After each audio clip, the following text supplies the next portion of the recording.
Dana Gioia is indeed someone who unites and integrates the elements of human life that characterize a city like Chicago. Raised in an Italian and Mexican working class family, Dana Gioia was educated in the Catholic schools, completed a BA at Stanford University, where his interest in art shifted from music to poetry, and then completed a MA in comparative literature at Harvard, and then returned to Stanford to complete a Master's of Business Administration. Then, while continuing his work as a poet, Gioia worked for 15 years in marketing at General Foods, rising to the position of vice president. Later, he devoted himself to writing full-time and has written and edited books of poetry, criticism, and literary anthologies and textbooks. Among his books of poetry are Daily Horoscope, The Gods of Winter, the award-winning Interrogations at Noon, and most recently, Pity the Beautiful. His 1991 Atlantic essay, Can Poetry Matter?, provoked a heated debate about the state of poetry in America and its place in our culture. In 2002, he entered political life, in a sense, by accepting the appointment by President George W. Bush of the cabinet-level position as chair of the National Endowment for the Arts, where I think many of you who are connected to cultural institutions in the city of Chicago will have been known and been aware of his work. On behalf of the city, of Vachel Lindsay, Harriet Monroe, Carl Sandburg, Gwendolyn Brooks, and Lee Young Lee, I'd like to welcome you, Dana Gioia, to this city of arts, commerce, poetry, and yes, politics. Welcome to Chicago, this stormy, husky, brawling city of the big shoulders. Thank you for the introduction, Thomas, although you made two omissions. One is of the great Chicago poets, John Frederick Nims, who Kenneth Woodward and I were just reminiscing. Wonderful and a very Catholic poet. But also I was educated by the Sisters of Providence, and I was delighted to meet a member of the order on the elevator coming up. So, thank you for keeping me disciplined all those years and teaching me something. Good morning, good afternoon. I'm not quite sure, I'm still on West Coast time.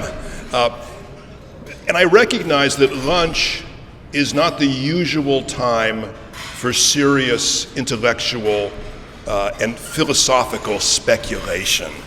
But I'm going to proceed anyway and ask you to ponder something that I think is essential both to Catholic and Christian thought, but also a correct sense of the world. And this is something that is rarely mentioned in our intellectual life nowadays, namely beauty.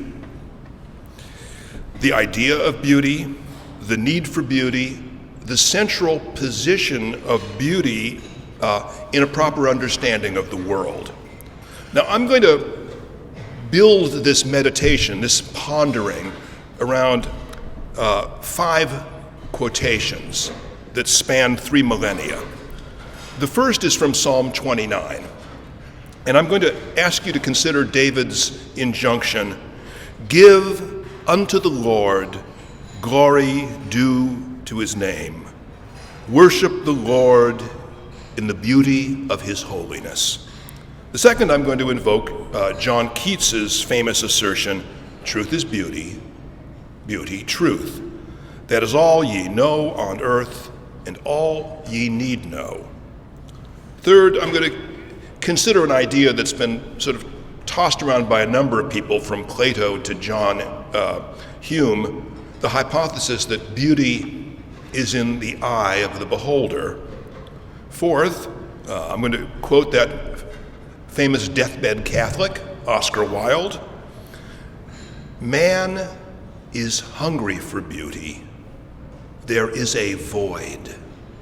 And finally, the great Russian novelist Fyodor Dostoevsky's bold, and I think almost outlandish claim that beauty will save the world. Now, since beauty is a concept that is badly understood and in fact is generally rejected nowadays, I want to define it briefly. The word itself is so commonly cheapened and misused in beauty parlors, beauty aids, beauty pageants, that it often seems more like a marketing category than a philosophical entity. First and most important, we must understand that beauty is not a synonym for prettiness, not a word that describes some external quality of being decorous or pleasantly attractive. Beauty is something that's deeper and more comprehensive. Perceiving beauty, we have a sense of seeing something perfect in its own way, a perfection that is apparent not only on the surface, but a quality we sense in the very heart of the thing. Beauty, therefore, is something that we perceive both externally and internally. Now, think of some of the classical examples of natural beauty: a sunset on the ocean, a towering redwood forest. But the beautiful isn't necessarily even pretty. We see beauty in a hawk swooping down to seize its prey. We see beauty in the swirling of a tornado or a thunderstorm moving across a valley. The experience of beauty is a human universal, though some people have a greater capacity for it than others. And beauty has an odd and singular effect upon us, so singular and significant, in fact, that our experience of beauty deserves a moment of attention. What happens when we experience beauty? I would offer the notion that the experience of beauty falls into 4 steps.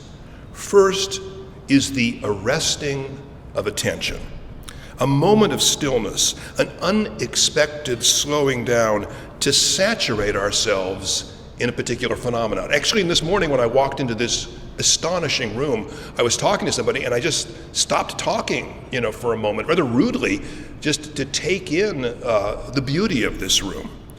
But it has this effect on us to make us stop in the busyness of our lives. Secondly, in stopping, in arresting our attention, we get the thrill of pleasure, an unusual thrill that seems disproportionate to the object's personal importance to us. I mean, I don't own this room, I may never be in this room again, but it had a kind of, gave me a pleasure that was disproportionate to any personal relationship I had to it. Why would a bird give you this thrill of pleasure? A clump of flowers, a song, a child. The pleasure is both physical and mental, affecting our senses, our mind, our emotion, and even touching our memories. The pleasure also has a strangely disinterested quality. We don't necessarily want to possess the object. We simply want to be in its presence. In fact, the word pleasure may actually be too mild a term for what we experience. What beauty gives us is a sort of mysterious joy, a complex emotion that, unlike pleasure, is usually beyond our personal power to control or possess. We can buy things that give us pleasure. I mean, last night in the airport I bought a Kit Kat bar. But you cannot buy joy. And then, growing out of this joyful pleasure, a third thing happens: a heightened perception of the shape or meaning of things, a thrill of looking beyond our normal sense of the world. And this vision may be disturbing. This may be the hawk swooping down to kill another creature to feed itself. But it is linked to a sense of the truth, the deep and significant rightness of the pattern we perceive. We seem to see this beautiful and meaningful pattern unfolding in every aspect of the thing, creating a sense of unity in its variety and variety in its unity. We feel an illuminating radiance from the source of beauty. It seems like a vision of redemptive order in a fallen world. And then, finally, the most curious part of the experience of beauty is the moment vanishes. It is fleeting. It is beyond our power to control. We go from joyful elevation back into our commonplace existence.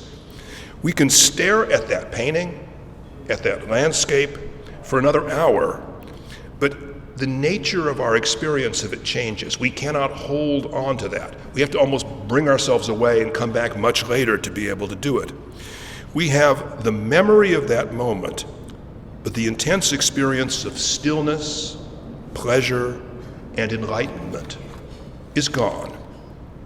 Now, how does contemporary cultural theory, intellectual theory, explain beauty? Postmodern thinkers do not consider beauty a universal experience or a reliable means of perception, nor is beauty something that has any objective existence or any independent natural existence. For them, the experience of beauty is merely a social construction. For them, beauty is an illusion in the eye of the beholder, a series of signs fabricated to create the impression of meaning, conditioned by social conventions, shaped by class, race, nation, gender, or ideology, a gesture by one group to raise its status and authority over another group. Beauty is all surface. Its deeper meaning is created by society. And in fact, postmodern thinkers have a term that they've ascribed to beauty. It's called pleasure technology. Beauty is neither true nor universal. It is a consumer product, something made rather than discovered. Thank you, postmodernism, for your elegant and cynical reduction of one of the central human experiences. It's a very neat and tidy intellectual strategy to reduce everything to a political or social power strategy. But does this theory feel true to our experience? And our experience of beauty most often has nothing to do with asserting our social status or endorsing some socioeconomic value system.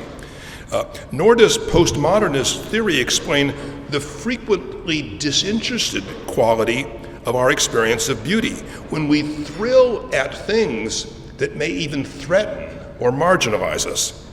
Now, imagine yourself for a moment standing at the edge of the Grand Canyon. Does that aggrandize you? No, it makes us vividly conscious of our individual insignificance as part of a vast plan of creation. Luckily, there is another long-standing theory of beauty, one that's not much discussed nowadays, that's been central to Western thought for the last 2,500 years, the classical and Christian notion of beauty. In this tradition, beauty is the pleasure we get from recognizing the particular manifestation of a broader universal order. Beauty is a powerful way of looking into the nature of reality. Beauty is therefore one of the most powerful ways for us of knowing the world. Now, in our Catholic tradition, it is our conviction that God intends us to recognize and love Him through His creation. As the poet Gerard Manley Hopkins wrote, "The world is charged with the grandeur of God." Beauty is our connection with the harmonia mundi, the essential harmony of creation, and it speaks to us in our incarnated humanity. It is an expression of God's will that the world and creation, properly understood, is intrinsically beautiful. As God's creations, we in turn have been made to recognize this. Now, the classical definition of beauty takes this, especially in art, and says that as you translate beauty into art, it's there to please, to instruct, to console, to commemorate. But that beauty is not something we manufacture, it is something we recognize.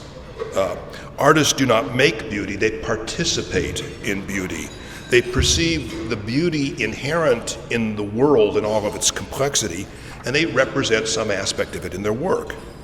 Now, St. Thomas Aquinas, who combined and reconciled the classical and Christian traditions, gives, I think, a relatively concise and persuasive definition. And if you don't know it from Aquinas, this is also what's going on in the last chapter of James Joyce's Portrait of an Artist as a Young Man, where they're having a mock debate about these things. And St. Thomas claimed that beauty had three parts: integrity, which is a sort of a perfection, a wholeness that we recognize. That's what arrests our attention. The proportion, the harmony, which he calls consonantia. And as you start to see this beautiful whole, you see how all of the different parts of it speak to each other. You could simply look in this room in terms of the overall design, all of the elements below that, all of the colors, the textures, the proportions speaking to each other, and they're giving us a sense of the whole, which is actually too great for us to, you cannot possibly take it in from one vantage point. It swirls around you, and you can inhabit it momentarily. And out of that beauty of the whole, the harmony and the harmonics of the parts, what Thomas Aquinas claims is you get, and the Latin word is claritas, which is not clarity, but is radiance. We see the form of the thing, the nature of the thing shining forth into our humanity. Not just our intellect, but our senses, our emotions, our intuition, speaking to our memories and our imagination. And as Jacques Maritain, who lived in Chicago for a while, the great Thomistic philosopher, said, what you recognize is the splendor of the secrets of being radiating into the intelligence. The splendor of the secrets of being radiating into the intelligence. So for a Christian, beauty is truthful, it's pleasurable, it's revelatory, and it's transformative. It is our recognition of the deepest tendencies of the forms of the universe, the highest and most complete integrative level of understanding. The world is charged with the glory of God. It will flame out like shining from shook foil. The capacity to discern and appreciate beauty is, I believe, universal. It is an inherent part of being human. Why would God, or even if you don't believe in God, nature, give humans the pleasure reward of beauty? It cannot be coincidental. It cannot be accidental. Since this response is both powerful and universal, people are transfixed by beauty. Intuitively, they know something significant is happening when they have this experience. They feel a deep human hunger being satisfied. And once someone has experienced the beautiful, they hunger for more. As Oscar Wilde said, man is hungry for beauty. There is a void. Why else has everyone in this room, probably on many occasions, traveled thousands of miles in search of beauty, to see something that has fascinated you, whose presence you want to stand in, a landscape, a work of art, a city. But this is to fulfill a hunger for pleasure that leads to meaning.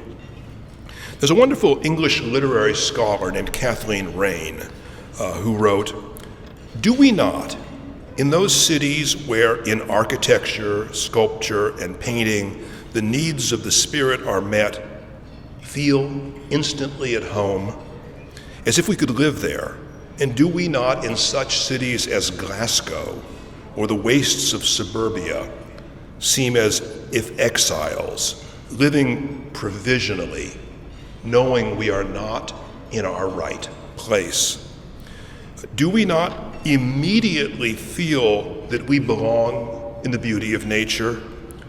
Do we not always feel alien in the parking lot of a strip mall? Here, St. Thomas Aquinas has another compelling insight, I think. Thomas argued that beauty goes beyond merely the pleasurable perception of what is true. Beauty does not merely illuminate, it transforms. As it pleases and illumines, beauty elicits love. It brings us to love what God has created, and love transforms us. Now, we are incarnate beings made of body and soul, physical senses, and spiritual faculties, but we live in a fallen world, and what is true is so often obscured, and nothing is more confusing than human society. Now, you are a very polite and patient audience, but I'm sure at least half of you have had little interest in what I've said so far. I mean, you don't have to raise your hands, but I can see you.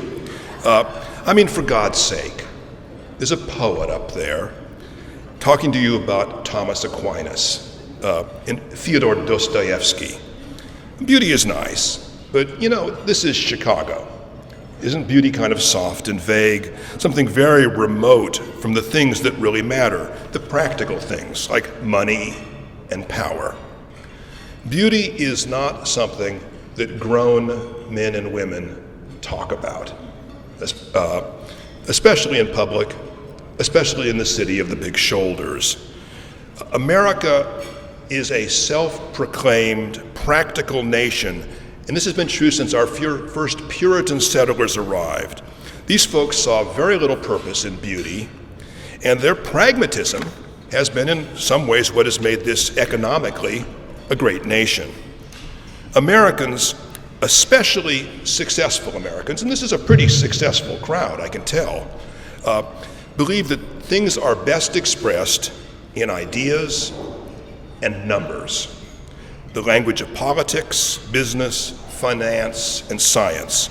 These are the great abstract languages that can literally move mountains, break atoms, but they are not universal languages. The trouble with this practical American philosophy is that most of the world, nearly all of the time, and by most of the world, I mean everyone in the world, most of the time, understands things not as concepts, not as numbers, but only as totalities. We live in a material world which is incarnate beings we perceive holistically, simultaneously with our intellect, our emotions, our imagination, our intuition, our personal memory, our physical bodies. We most naturally and characteristically perceive embodied truths, not abstractions. What we seek is beauty, not logic.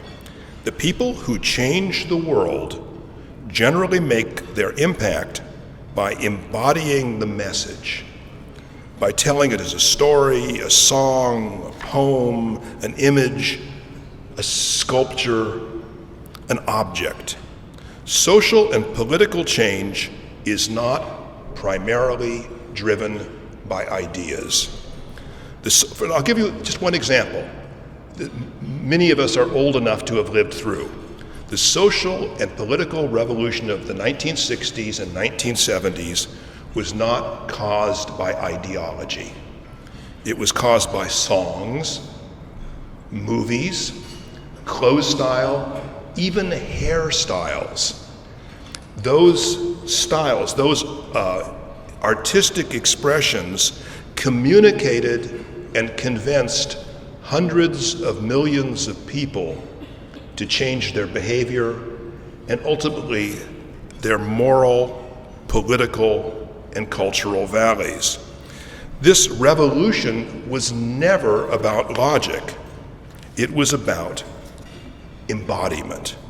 It was a search and celebration for a new kind of beauty in a society in America which was prosperous and practical, but which no longer seemed beautiful to the young. This is why the parents couldn't understand. These kids had so much more than they did, and that they were dissatisfied for it. And what they were motivated for was a notion of a beautiful life, a beautiful world. Now, whether the avenues they took were the right ones, I think is quite debatable. Likewise, the greatest business success in the United States, perhaps in the world, over the last 40 years, was driven primarily by a sense of beauty. Steve Jobs turned Apple from basically a one-man, two-man operation to the biggest corporation in the world in terms of market cap, and it's still floating around there, even though the stock got cut in half.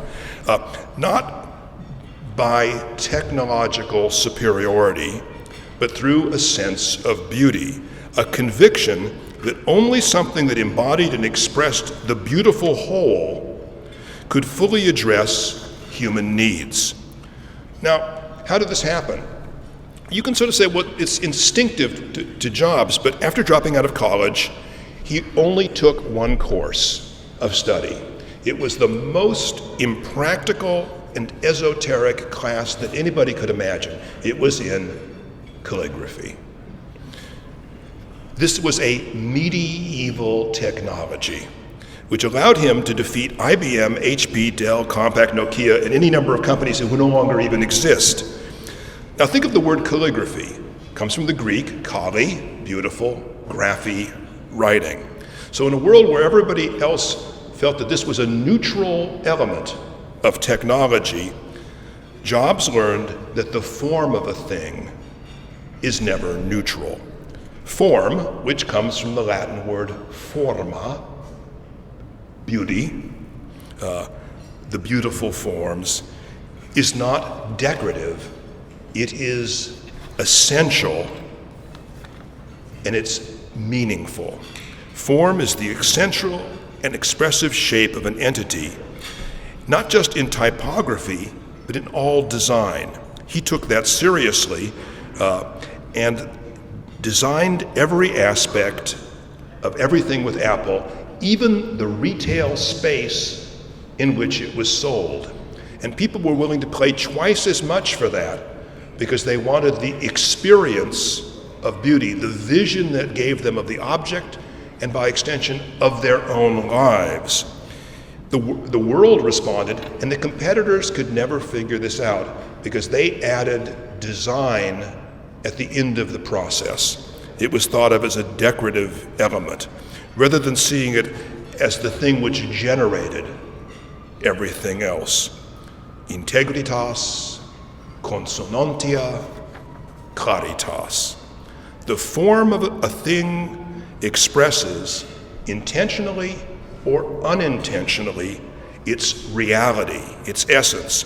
And almost everyone in this society recognizes that fact, even though they might not be able to articulate it. The failure of the public sector in the United States over the last 40 or 50 years is embodied in tens of thousands of unspeakably ugly buildings and public spaces. These places have been built practically by graduate-trained experts. And they have taken every practical and ideological consideration into mind as they designed these. But what they communicated to the average person that was a citizen is just a number in a game of cost efficiency and crowd management. The experience that Americans have walking up the steps of the Lincoln Memorial in Washington, D.C., is the experience of beauty, the embodiment of our political vision, of the beauty of democracy expressed in architecture, in sculpture, in landscaping, and even the language that is inscribed in stone on the walls calligraphically that make the memorial. This is the moment that Frank Capra captures when Jimmy Stewart visits it transformatively in Mr. Smith Goes to Washington. Now, by contrast, I imagine everybody here's been in Washington. If you walk a little over a half a mile, downtown, you'll come to the FBI headquarters. This is a building which is disconcerting, dehumanizing, alienating. And there's no wonder that its ugly and brutalist exterior was used as a symbol for government deceit and cold bureaucracy 3,000-4,000 times in the X-Files. You didn't even have to know the building to know, oh my God, I don't want to be a citizen in a country which has people working there. The forms of things express their meaning, whether we intend them to or not. When the United States was a smaller, poorer country, the public buildings expressed the greatness of our nation. Just look at any Depression-era post office. The marble floors, the carved wooden counters, the murals, the stone exterior, the brass fixtures. This was a vision of a promising democracy that anybody who walked in to buy a 1-cent stamp recognized. Today, in a bigger, more prosperous country, it is all vinyl, plastic, and plexiglass. It offers no vision of the Commonwealth, but expediency. We are no longer citizens in this space, we're customers. And not even customers in a particularly upscale location. This is the bargain, this is the 99-cent store of democracy. No wonder our public no longer believes in our government. The government seems not to believe in them as alert, intelligent, sensory human beings and citizens, only as numbers, as customers. Until we rediscover how to embody our civic vision and beauty, the public sector is going to remain more X-Files than Mr. Smith Goes to Washington. This is also true of the Catholic Church. The comments I made about public buildings could be made about most Catholic churches built in the last 40 years. Most Catholic centers, they are expedient, they are practical, they are cost-effective, they are perfunctory, and they are the reason that there's half as many people going to Mass now as before. If the state, if the church does not address this hunger, if it does not nourish this appetite, if it does not acknowledge that it exists, then people become detached and alienated from their civic identity, from their role in the church. And this is happening every day in every city, large or small, in the United States. And this is especially tragic in the case of our church, which has for centuries, in a sense, been the ideal and mentor of artists. The church no longer offers us a beautiful vision of our own existence. Well, it does in philosophy, in theology, in abstract ideas, but that vision is no longer embodied in our architecture, our art, our music. What happens is we hear in a church words about ethics and morals. Now, interestingly, when Jesus spoke to the multitudes, he really didn't lay out abstract laws. He told stories, they're called the parables. He embodied truths in poetry. He understood that the best way to communicate his vision was by embodying it in the beautiful, in narratives and poetries. Blessed are the poor in spirit, for theirs is the kingdom of heaven. Blessed are they that mourn, for they shall be comforted. Blessed are the meek, for they shall inherit the earth.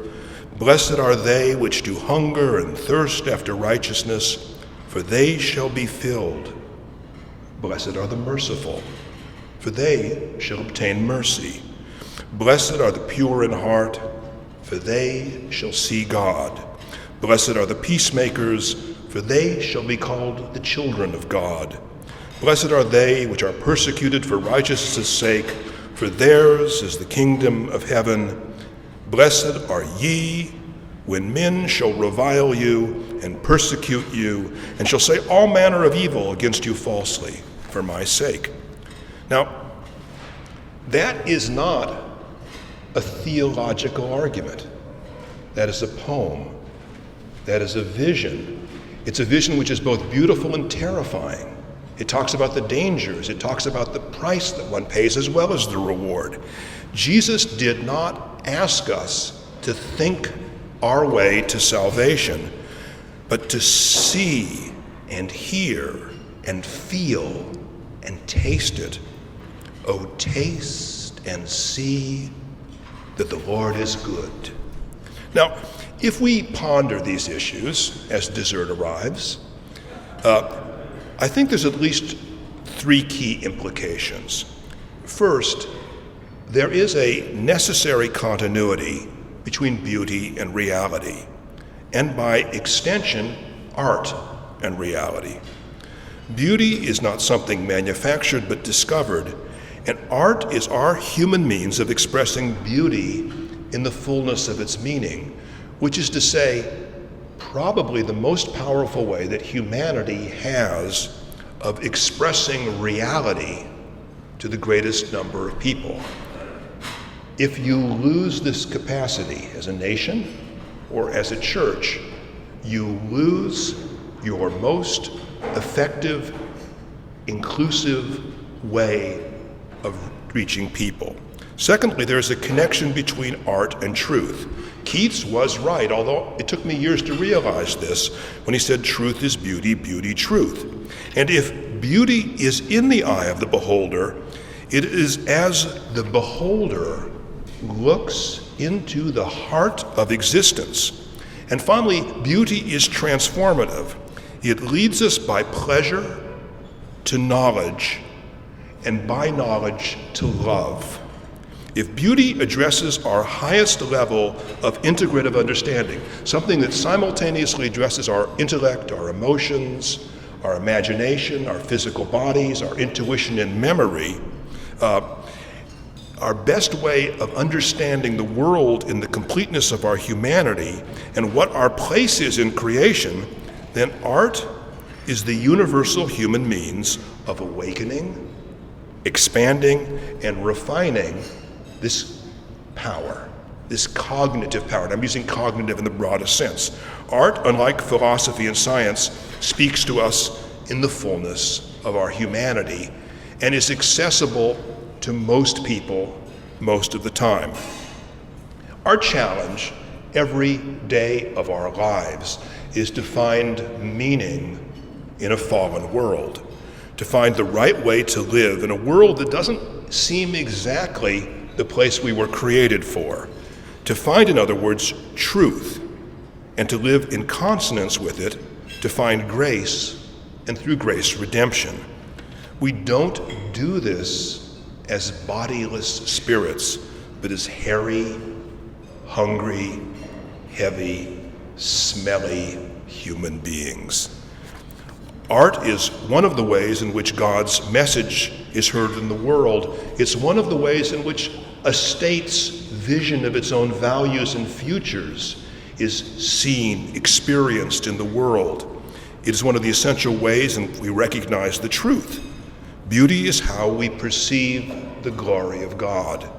Give unto the Lord the glory unto his name. Worship the Lord in the beauty of his holiness, And when the church abandons art, when it neglects beauty, it loses one of the most important ways in which its message is heard in the world. Dante and Hopkins, Mozart and Bach, Michelangelo and El Greco, and Bramante and Gaudi have brought more souls to God than 1,000 preachers. It is easy to become distracted and exhausted by the countless tiny pains of daily life, and that we become dead to the miracle of our own existence. Art awakens us to the miracle of our life. It allows us to feel the truth and insights that we might not otherwise embrace, and beauty inspires us to transform ourselves and our leaders in our world. When Dostoevsky said, "Beauty will save the world," he was not issuing a social formula. He was not being an aesthete. He was uttering a prophecy. And it is a prophecy this country, and I think to a certain degree our church, has forgotten. What he implied was that without beauty, without a vision of beauty, there is no practical way to change the world. No universal means of communication and inspiration, no more powerful way for humanity to know and love the good and true. The world is charged with the grandeur of God. It is not an abstract or invisible grandeur. It surrounds us. We feel it. We feel it in a room which has been designed for beauty. "Oh, taste and see, the Lord is good." We are by our very natures drawn to this grandeur, this glory, this beauty. We ignore it at the risk of misunderstanding ourselves, misunderstanding the world, misunderstanding creation. Beauty will change the world. So give unto the Lord the glory due unto his name. Worship the Lord in the beauty of his holiness. Thank you. I'm going to read two poems, and that way you won't think it's over long, because I am a poet, and I will not let you out without inflicting a poem or two on you. Oh, do not disturb the Archbishop, asleep in his ivory chair. You must send all the workers away, though the church is in need of repair. His Reverence is tired of preaching to the halt and the lame and the blind. Their spiritual needs are unsubtle, their notions of God unrefined. The Lord washed the feet of his servants. The first shall be last, he advised. The Archbishop's edition of Matthew has that troublesome passage revised. The Archbishop declines to wear glasses, so his sense of the world grows dim. He thinks that the crowds at the masses have gathered in honor of him. In the crypt of the limestone cathedral, a friar recopies St. Mark. A nun serves stew to a novice. A choir boy cries in the dark. While high in the chancery office, his Reverence studies the glass, wondering which of his vestments would look best at Palm Sunday Mass. The saints in their weather-stained niches weep as the Vespers are read, and the beggars sleep on the church steps, and the orphans retire unfed. On Easter, the Lord is arisen, while the Archbishop breakfasts in bed, and the humble shall find resurrection, and the dead shall lie down with the dead. And then this is just a poem about beauty of a different sort, which is the beauty that you possess in the flesh. And this is, I've written this as a kind of poem that can be set to music. It's called Pity the Beautiful. Pity the beautiful, the dolls and the dishes, the babes with big daddies, granting their wishes. Pity the pretty boys, the hunks and Apollos, the golden lads whom success always follows, the hotties, the knockouts, the 10s out of 10, the drop-dead gorgeous, the great leading men. Pity the faded, the bloated, the blousy, the paunchy Adonis whose luck's turned lousy. Pity the gods, no longer divine. Pity the night, the stars lose their shine. On that secular note, I leave you. Thank you.